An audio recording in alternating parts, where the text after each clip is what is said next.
volvemos después.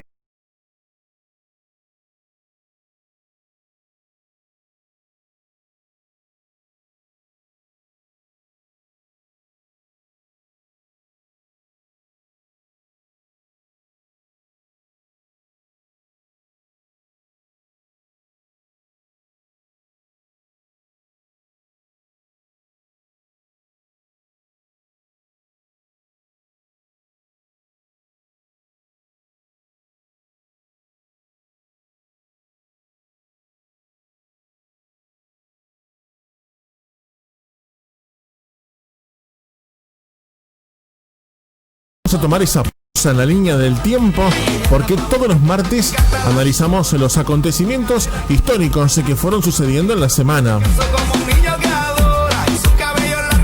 Es por eso que le vamos a dar la bienvenida a nosotros en esta mañana a Juan Cruz Coronel. Hola Juan, ¿cómo te va? Buen día. Buen día, Nico. ¿Cómo estás, Noemí? ¿Todo bien? Bien, buen día. Buen día. ¿Y cómo agarramos esta mañana fresca? ¿Está fresca la mañana? Sí, la verdad que, parece que el tiempo lo hace a propósito. Primer día en mucho tiempo que me levanto temprano porque venía con unos cambios de horario bastante frenéticos y salí a comprar el desayuno y escuchaba por la radio que decía, no, hace -4 grados de sensación térmica. Y yo, claro. Y aparte después del veranito ese que nos regaló, o esa pequeña primavera que nos regaló. Sí, no, todo preparado para que me enferme. Mañana amanezco en cama porque los cambios de clima me hacen mal, no, demasiado mal. Bueno, esperemos que no. Y bueno, ¿de qué vamos a hablar hoy? Tenemos una variedad de temas bastante interesantes, la verdad. Primero que nada, el pasado martes, 3 de agosto, se cumplían 528 años de que Colón zarpara desde el puerto de Palos hacia lo que él pensaba que era Asia, las Indias, pero que en realidad estaría llegando el 12 de octubre a lo que son las islas de las Bahamas. Ajá. Actualmente. ¿Qué podemos decir? A ver, la expedición de Colón, al ser una de las primeras personas en el mundo, ¿no?, en creer fervientemente en la circunferencia de la Tierra, una de las primeras y no la primera porque hay bastantes discusiones historiográficas, pero se personas que lo habían postulado desde muchísimo antes, pero bueno, cuando Colón adopta la idea, él estaba convencido de que eso era certero y de que como los otomanos habían capturado Constantinopla unos 30, 40 años antes y la ruta comercial del este con lo que era Asia estaba bloqueada, él consideró que si iba por el otro lado iba a llegar y podía reabrir nuevas rutas comerciales y bueno, hacerse con una importante suma de dinero. Era un razonamiento bastante lógico el que hizo Colón y por eso es que los reyes de Castilla, particularmente Isabel, le financia la expedición. Al haber terminado los reyes españoles sus asuntos en la península con los musulmanes, estaban dispuestos a financiar expediciones que le dieran algún rédito comercial o de expansión ultramarina. La cuestión es que en las famosas capitulaciones de Santa Fe, que fueron un acuerdo básicamente firmado entre Colón y la reina de Castilla y el rey de Aragón, donde estos les concedían el título vitalicio y hereditario de almirante, la posesión y el nombre como virrey y gobernador general de todas las tierras conquistadas, una enorme cantidad de dinero y parte de la producción que se encontrara, etcétera, etcétera, a cambio de que él vaya, corra el riesgo y encuentre esos lugares. Claro. ¿Qué podemos más decir sobre Colón? Realizó 4 viajes, él va a realizar 4 viajes a partir de su llegada a América. El tercero lo va a hacer encadenado, porque él va, pero lo denuncian por mala gestión y los malos tratos hacia los nativos. Entonces el representante de la corona lo arresta y vuelve engrillado a la península ibérica, donde después lo liberan, pero ya su reputación y su prestigio estaban totalmente destrozados. Va a realizar un viaje más, donde lo van a volver a tomar prisionero, su propia tripulación se va a amotinar, y cuando regresa a España muere enfermo y pobre en un monasterio. Era una persona, ¿se puede decir que era un personaje político o no le importaba mucho la política a Colón? No sé si político, pero sí oportunista. Colón era un navegante, un explorador que intentó sacar todo el rédito comercial y político, por así decirlo, porque se solicitó para sí mismo un montón de cargos inexistentes en las tierras donde había conquistado. Era una persona ambiciosa que quería hacer su fortuna.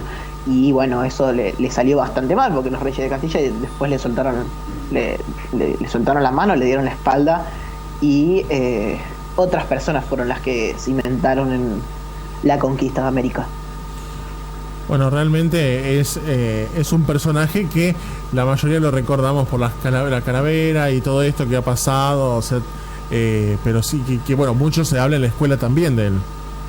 Sí, bastante idealizado. Colón no era una buena persona, para nuestros estándares modernos no lo podemos considerar.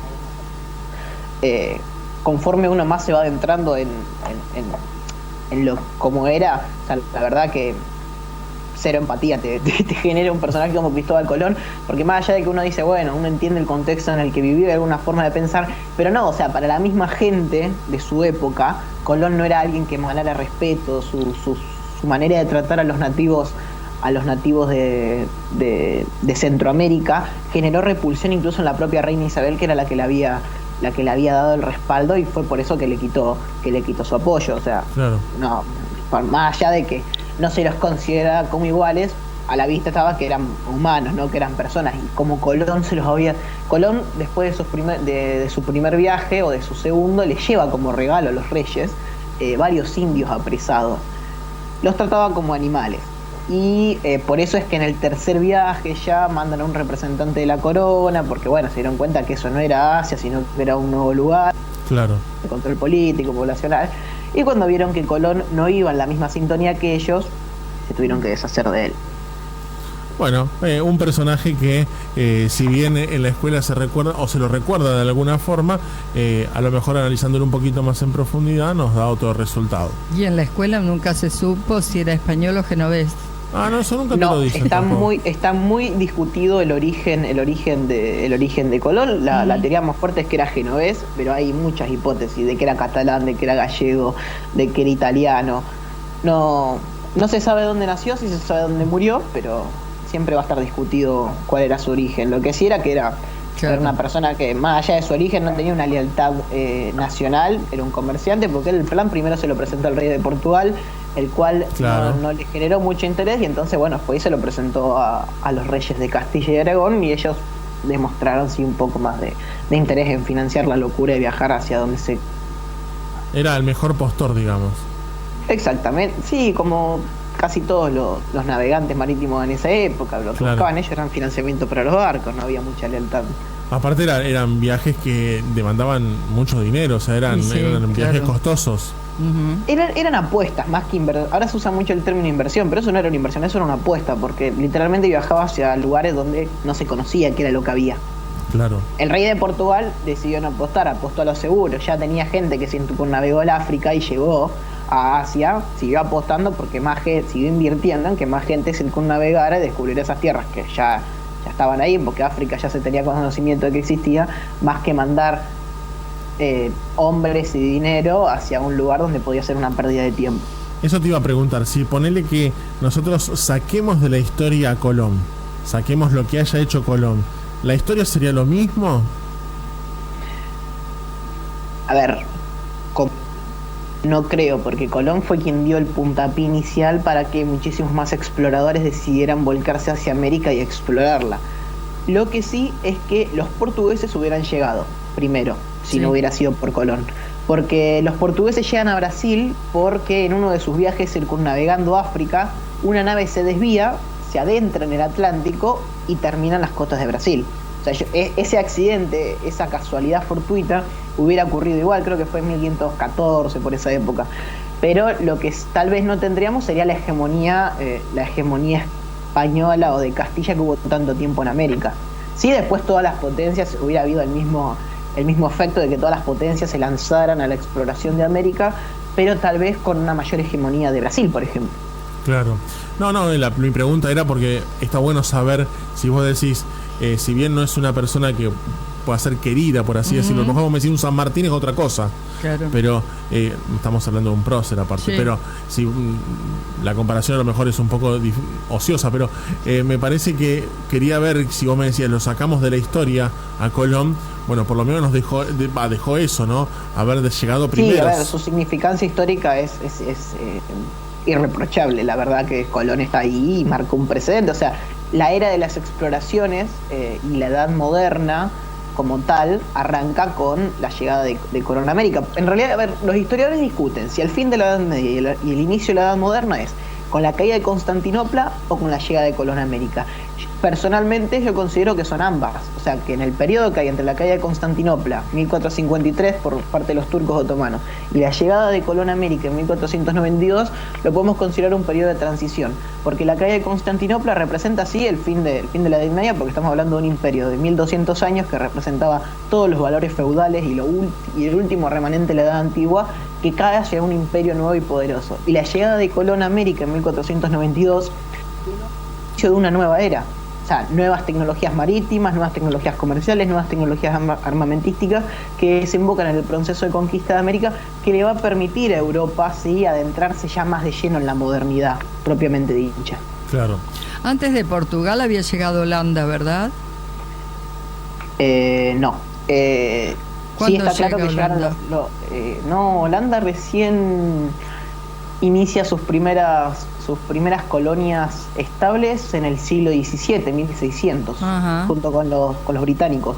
Los británicos, holandeses y franceses van a tardar alrededor de 100 años más en lanzarse a la exploración del continente americano, porque nadie no era certero que sea redituable, ¿está bien? O sea, uno tiene que pensar que las exploraciones costaban mucho dinero y que tenían que ser redituables económicamente para que alguien se arriesgara a cruzar medio planeta para instalarse en una región desconocida. Los españoles se toparon con dos civilizaciones gigantescas y muchísimo dinero y mano de obra, mientras que los británicos, holandeses y franceses no tuvieron esa suerte, porque la parte que les tocó explorar no tenía mucho rédito económico, que digamos. Y entonces por eso se usó como vía de escape para los exiliados políticos y religiosos, que van a ser los principales pobladores de Norteamérica. Bien. Bueno, realmente recordamos ahí ese hecho puntual. ¿Qué más tenemos hoy?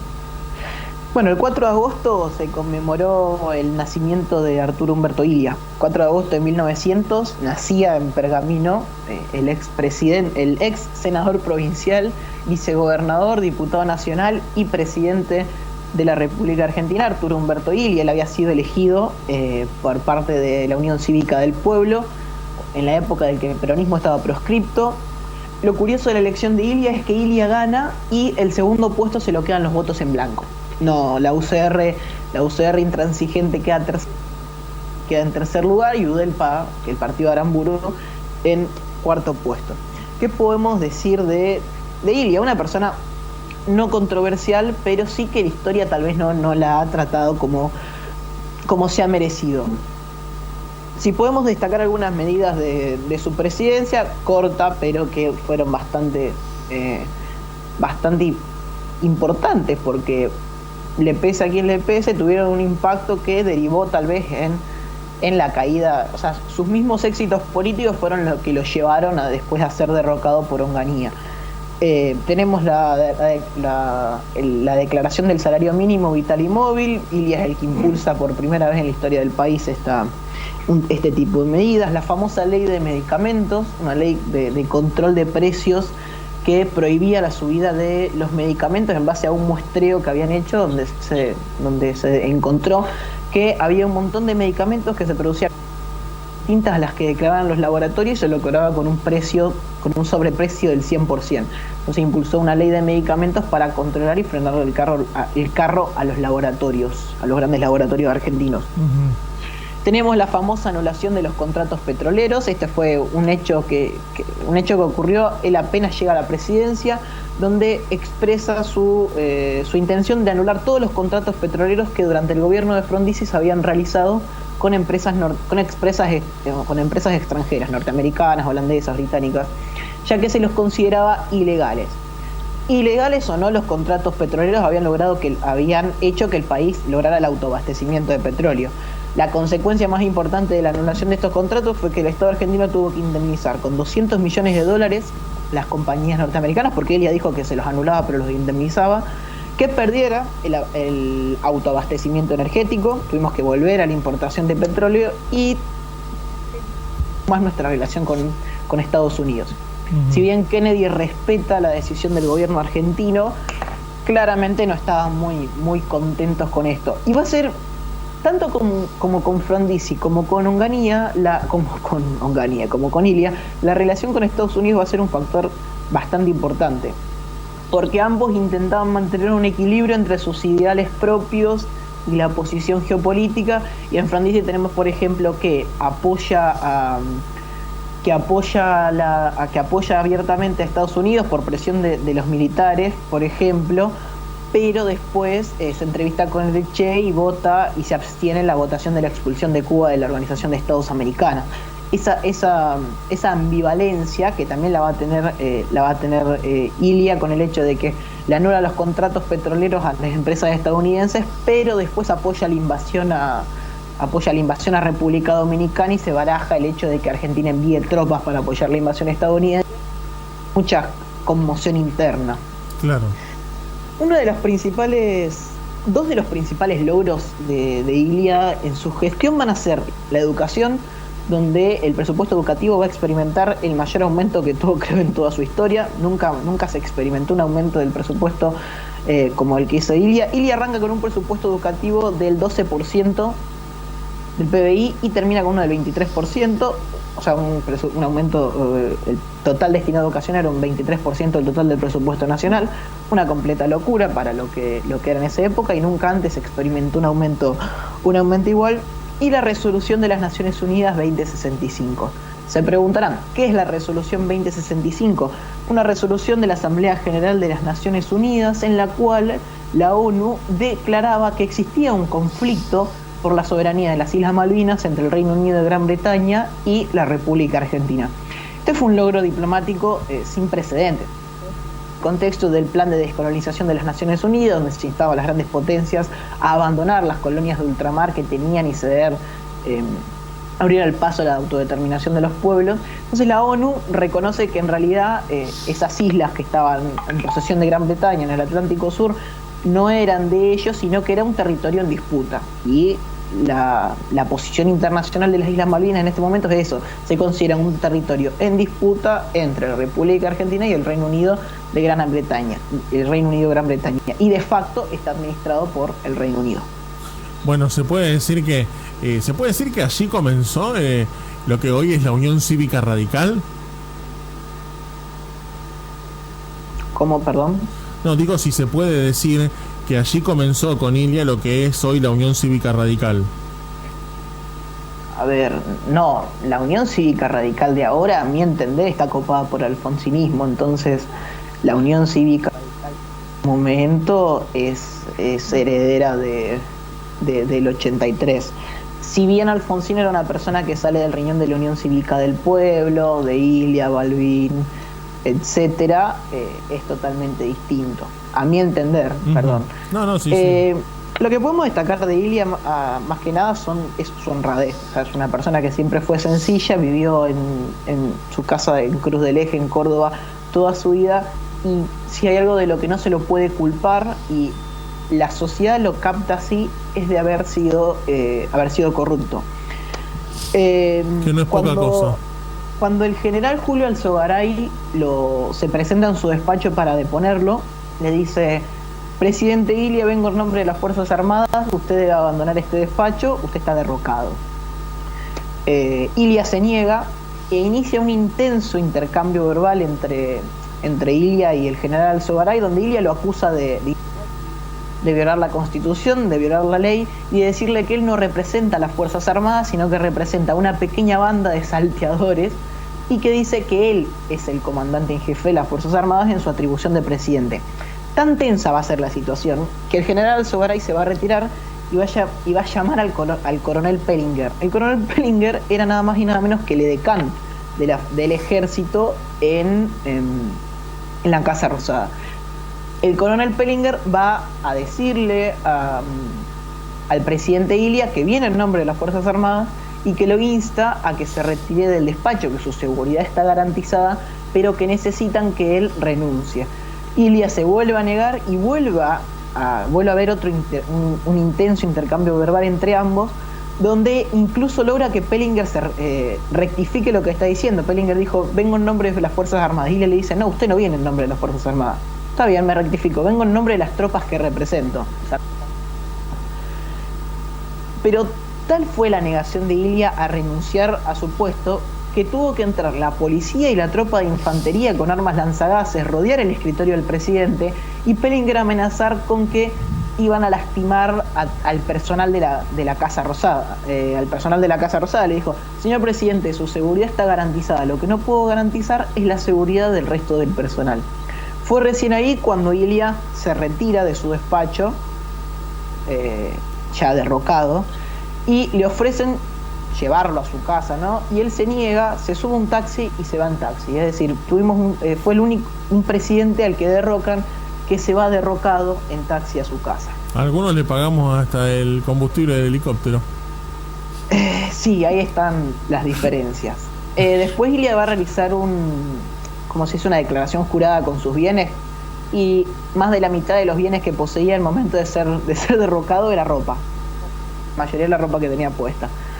Así que nada, son cimientos de lo que fue una época. Sí, bueno, aparte marca cuál era el nivel de la política de ese momento también, ¿no? Porque más allá del partido, por así decirlo, marca también un poco el nivel de la política, ¿no? Y de ubicarse, que uno en ese lugar no deja de ser parte del pueblo, ¿no? Nada más que... Mira, discrepo ahí porque Ilia era ya para la gente de su época alguien de otro tiempo.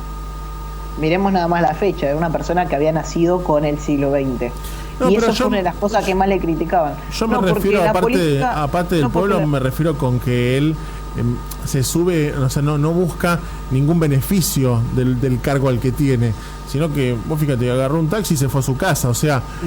pero estamos ante una rareza política, porque la oposición en la época de Ilia fue muy dura, no jugó limpio, jugaba sucio, bueno. le tiraba tortugas en la Plaza de Mayo acusándolo de lento, cantaban la famosa canción Zapallo Verduria, Ilia la basura. O sea, Ilia logró algo que en pocas veces se había logrado, que es unir a peronistas, comunistas, socialistas, demócratas cristianos y demócratas progresistas, todos en un mismo acto criticando al presidente. Eso más un plan de lucha totalmente agresivo por parte de los sindicatos de todos los colores, y aparte de tener a toda la izquierda, la centroizquierda, el centro, también se puso en contra de la derecha con los sectores, con el ejército, los sectores empresarios y los sectores agroganaderos. O sea, era como que él mismo Ilia va a decir: a mí me derrocaron las 20 cuadras que rodean a la Casa Rosada. Una persona que se puso en contra a todo el mundo, y que eso fue lo que lo terminó tirando del poder. Porque, a ver, Ilia fue derrocado y los problemas no desaparecieron, los problemas se intensificaron en realidad, porque los otros sectores que lo derrocaron se empezaron a pelear entre ellos. Y pero es que eso sucede siempre cuando hay una alianza. ¿Qué pasó cuando se armó ese famoso la alianza de la Rúa? ¿Qué pasó con Cristina cuando se armó la alianza con Cobos? Siempre pasa eso, ¿no? Cuando muchos sectores están dentro de un mismo frente, por así decirlo. ¿Qué pasó con Cambiemos? No vayamos muy lejos. ¿Qué pasó con Cambiemos? Cambiemos tenía muchos partidos ahí dentro, la coalición cívica, Lilita con su forma de ser, Macri con el PRO ese histórico, también con su forma de ser. Y bueno, yo creo que es muy difícil a veces unificar esas ideas, o por lo menos la forma de trabajo inclusive, para mí. Sí, o sea, sí, especialmente en Argentina las alianzas son bastante frágiles, sí, y endebles. ¿Qué pasa? Que no es algo nuevo, es algo que se remonta a la época de Roca y Mitre. Pues. No, por eso, pero no vayamos.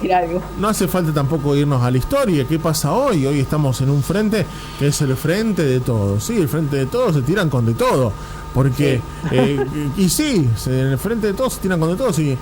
No hay ideales. Claro, Nico. Ese es el problema. Ideales. No hay ideales. No tenés hay ideales. Si vos me decís, ¿qué perseguimos? Persiguen primero ganar una elección. Porque es eso, se juntan para ganar una elección. Claro, para eso se juntan. Pero después, cuando están gobernando, ya no es lo mismo. Porque, claro, empiezan a saltar las diferencias. Claro. Y ahí se olvidan de ese momento que lo juntó, que a lo mejor todos dicen, no, porque nosotros queremos lo mejor para la Argentina. Yo siempre quiero ser bueno y quiero creer que todos, que los argentinos, queremos lo mejor para nuestro país. Los argentinos. Pero a veces pareciera que no es que a veces pareciera que la clase política fuera de otro país. Claro. Yo no niego que tal vez todos los argentinos queramos lo mejor para la Argentina. El problema es qué es lo mejor para la Argentina para los distintos sectores que conforman el país. Lo mejor muchas veces para algún argentino es que desaparezca cierto sector político, que desaparezca cierto sector económico. Ahí es cuando las cosas se complican. Cuando tu ideal de país significa la desaparición o la eliminación forzosa de ciertas ideas o de ciertos pensamientos, que eso es lo que predican actualmente la mayor parte de los actores políticos argentinos. Bueno, pero yo me voy a quedar en gran parte con el discurso de campaña, porque yo no solamente voto con eso, pero la mayoría escucha esos discursos. No es que sea una fuente de toda la verdad, la razón y la justicia, los discursos de campaña. No digo que sean la verdad, pero a ver, uno escucha esas promesas y vos decís, bueno, todos queremos eso que están diciendo, más allá de que seas o no de ese partido político. O sea, vos, ¿quién no quiere que el salario le alcance y llegue a fin de mes? Obvio, todos queremos eso. ¿Quién no quiere que los jubilados cobren como corresponden? Todos queremos eso. El tema es que después llegan a hacer cualquier cosa, no hacen ni lo que dijeron. Entonces, ahí está el descreimiento también de la gente a la hora de ir a elegir un partido o un frente o lo que fuere, ¿no? Por eso digo, para mí los frentes en Argentina a donde nunca funcionaron. Faltan primero los ideales para poder luchar contra eso que uno quiere, ¿no? Realmente. Los frentes no funcionan, pero nacen de la necesidad de los partidos políticos de llegar, de la deslegitimación que sufrieron los bloques tradicionales. Arman frentes porque saben que por su cuenta no pueden llegar. Los partidos ya no cuentan con el respaldo que contaban antes los partidos tradicionales o los partidos que van surgiendo, y por eso se tienen que aglutinar en frentes, porque realmente la gente, pese a que uno diga que ya se superó ese descreimiento, el descreimiento a la política sigue arraigado. Ese descreimiento después se va transformando en una polarización, en de aferrarte a una idea y entonces odiar a otra. Pero la verdad es que la crisis nacional y política del país en realidad nunca se superó, y a la vista está. Bien, vamos a continuar. ¿Tenemos algo más? Tenemos dos cosas más, dos cosas muy importantes en realidad que todo el mundo debería recordar. 6 de agosto de 1945, ¿te suena? 6 de agosto de 1945. Me parece que Noemí lo sabe. El 6 y el 8, Hiroshima. 6 y 9. O 6 y 9. Mirá, se lo adelanté un día. 6 y 9.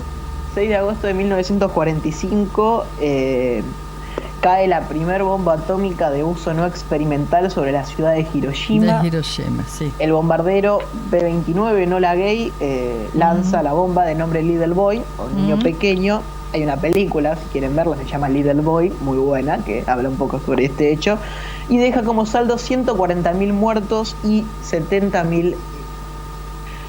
La bomba lanzada sobre Hiroshima era de uranio, estaba hecha de uranio, por lo que eso explica el poder destructivo, aparte de que la ciudad de Hiroshima era una llanura, una ciudad bastante plana, lo que significó que no hubo obstáculos naturales que obstaculizaran, para la redundancia, la ola expansiva de destrucción de la bomba.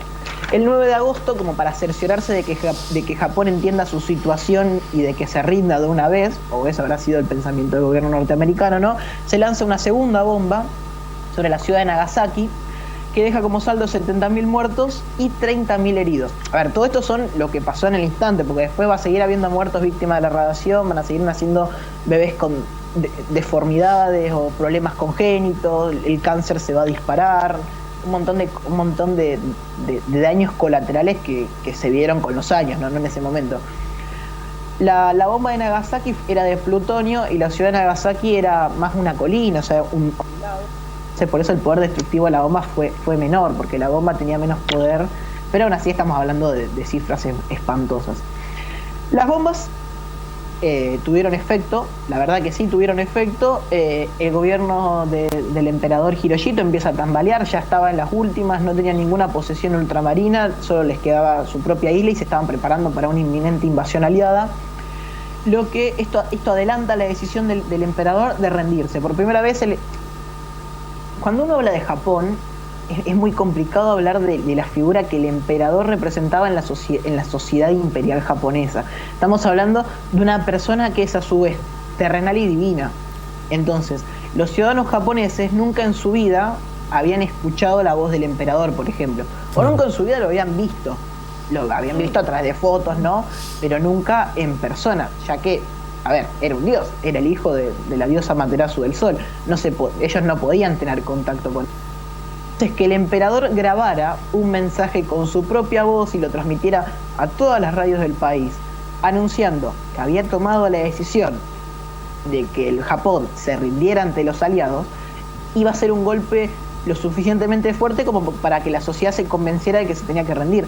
Porque uno tiene que entender que los japoneses tenían, no sé si tienen todavía, deben tenerlo guardado por ahí, un sentimiento, una resiliencia y una determinación que poco se puede encontrar extendida sobre una sociedad. Es una cuestión cultural que los aliados la habían aprendido a la mala. Estamos hablando de que cuando los aliados capturaban una isla con población japonesa, los japoneses cometían suicidios masivos para evitar la vergüenza de ser prisioneros. O sea, es una locura. La cuestión es que la decisión del emperador de rendirse no le gustó a cierto sector del ejército, que intentó un golpe de estado la noche del 14 de agosto. Falla, y entonces el emperador el 15 de agosto emite un comunicado radial a todo el país, donde le explica que al pueblo que Japón se va a rendir, y el 15 de agosto Japón anuncia su rendición, que va a ser firmada un 2 de septiembre al bordo del USS Saratoga. Si les gusta el cine, yo sé que a ustedes dos les gustan las películas, pueden ver la película Emperador, que trata toda esta temática, todo lo que fue el momento, esos últimos momentos del Imperio japonés para rendirse, y cuál fue el papel del emperador Hirohito en el bombardeo de Pearl Harbor y el inicio de la guerra. O sea, si había que tratarlo como un criminal de guerra o como una víctima de las circunstancias. Claro. Porque más allá de su figura, Japón durante todo ese tiempo estuvo gobernado por una dictadura militar.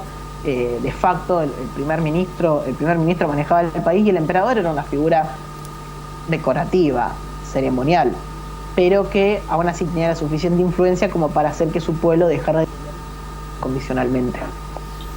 Bien, ¿y nos queda? No, ya estamos. Ya estamos, ahí estamos.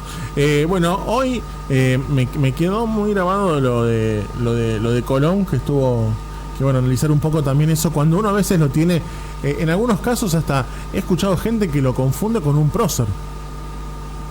A ver, porque en realidad mucho tiempo se nos vendió la imagen de que Colón era un prócer, una figura inmaculada, aquel que había descubierto América, pero la verdad es que dista mucho de eso. Miren que yo soy un firme partidario de que no hay que juzgar a las personas del pasado con nuestros estándares y valores morales del presente. Por eso, cuando estuvieron todos los incidentes del BLM con la destrucción de estatuas, muchas veces el hecho de que grafitearan o como se dice, vandalizaran bustos de Winston Churchill, me pareció una locura, porque juzgar a un tipo de su calibre por cuestiones que me parece totalmente una locura.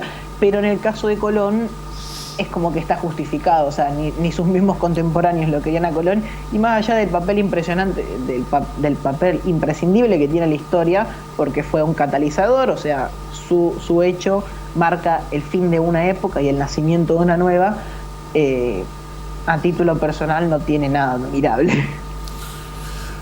Juan, como siempre, un placer tomarnos esta pequeña pausa en la línea del tiempo para poder analizar los acontecimientos históricos que sucedieron en la jornada de la semana pasada. Vamos seguramente a volver a tomar contacto la próxima semana con otro capítulo más, escribiendo y contando un poco qué es lo que sucedió en la historia. Dale, muchas gracias a ustedes como siempre por invitarme y darme el espacio y por dejarme charlar un ratito de la mañana de esto que tanto me gusta. Juan, un abrazo enorme. Gracias. Y buena semana. Nos vemos, chicos. Hasta luego. La palabra de Juan Cruz Coronel, que pasa charlando con nosotros, haciéndonos esta pequeñísima pausa en la línea del tiempo. Mi vida cayó, sale del baño desnuda, se prueba vestidos, no